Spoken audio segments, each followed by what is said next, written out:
My name is Gabrielle. I'm an artist and teacher here on Skillshare, and today we're going to be drawing stylized female characters. The question I get asked more than any other in my art is, how do you draw faces? Little faces are so much fun to draw, so I'm really excited to teach this class. Today we'll be learning two basic but essential views, the front view and the three-quarter view.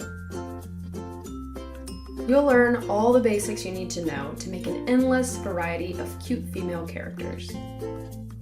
You can use any pencil and paper you have on hand to get started, but I'll also share with you all the materials I love to use. We'll talk about line quality and review the essential proportions of the human face. Then we'll dive right into the process of sketching female characters. I'll show you step by step how to draw eyes, noses, mouths, and hairstyles.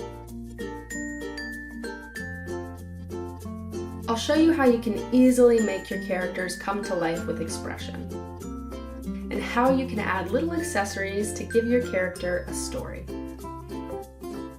I believe even if you're a beginner, you can walk away from this class with a piece you can be proud of. I'll share tons of worksheets, tutorials, tips, and references along the way, so you'll feel confident drawing female characters. So are you ready to start creating? Let's get started.